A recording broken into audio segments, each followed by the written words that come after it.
This video is on balancing chemical equations. Balancing equations is a skill at National 5.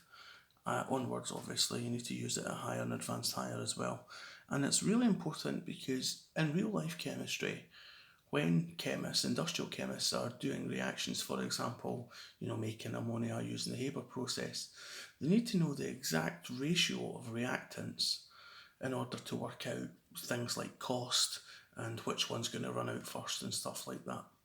So, when we have an equation, one thing is really crucial to the success of balancing that equation, and that is having the correct formulas. So at National 5 onwards, you might be asked to write an equation and then balance it. Otherwise, you might just be given the equation and asked to balance that. So I'm starting here with a basic example. So magnesium plus hydrochloric acid gives magnesium chloride plus hydrogen. So whenever I balance any equation, what I do is I separate the equation into two. So obviously I've got my reactants on the left hand side and my products on the right hand side. And then I simply take stock of what I've got. So in terms of magnesiums, I've got 1, hydrogens I've got 1, and chlorines I've got 1. On this side, magnesiums I've got 1, chlorines I've got 2 of them, and hydrogens I've got 2 of them. And then what I do is I look and I make a comparison. So I don't think I need to do anything to the magnesiums. There's 1 on either side. However, I can see that there are 2 chlorines on this side and 2 hydrogens on this side, and I've only got 1 and 1 on this side. So in order to rectify that and balance it out, I have to put a big 2 in front of hydrochloric acid. Now, it's really important that what I only use are big numbers in front of formulas. I can't use small numbers. I can't start changing formulas here. The formulas are set. They are the formulas. I can only use big numbers. So if I then reevaluate this left-hand side, I've now got 2 H's and I've got 2 Cl's. And look, that's them balanced.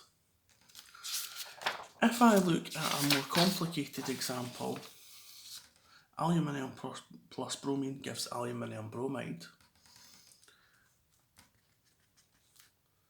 I've got 1 aluminium and I've got 2 bromines. I've got 2 aluminium and I've got 3 bromines. So the question is where to start. So I'm going to start with the bromines. I've got 2 on this side and I've got 3 on this side. Now the problem here is that we have an even number here and we have an odd number here, so it's not a case of, say, just doubling something. We have to look for a common denominator. So 2 and 3 in my head would be 6. So for example, if I put a big number there, that gives me twice as much bromine.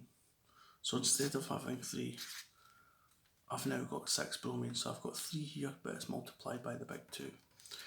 And over here, what I'm going to do is I'm going to do the opposite. I'm going to put the 3 there. So instead of, 2 times 3, so I've got 6 here as well now. And then I need to look at the aluminiums again because my aluminium numbers over here have changed. So instead of having 2, I've actually got 4. And over here I've still got 1, but I know how I can rectify that. And that is just a big 4 in front of it. Now that's probably one of the more complicated and difficult examples.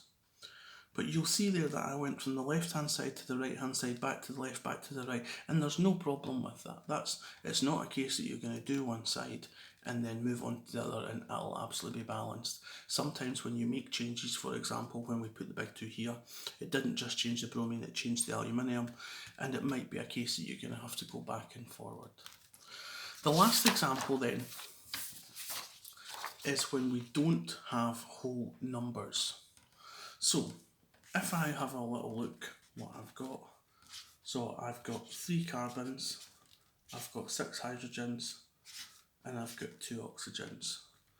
Over here I've got 1 carbon, I've got 2 hydrogens, and I've got 3 oxygens.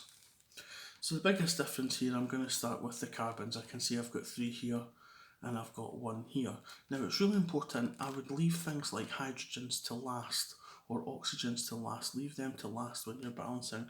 Go for your main elements like your carbons, your aluminiums, your chlorines, other atoms basically. Leave your oxygens and your hydrogens to last. I've got 3 here, but I've only got 1 here, so that can be rectified by putting a big 3 there. So that changes that. However, it also changes my oxygen because I did have 2 here, but now I've got 6 plus my 1 here, so I've actually got 7 here now.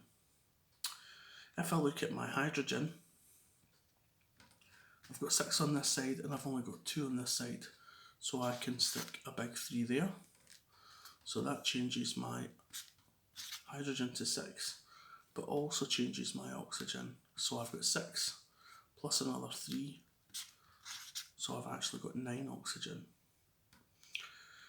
If I look at this side then, 3 and 3, 6 and 6, I've got 2 oxygen here, but I've got 9 here.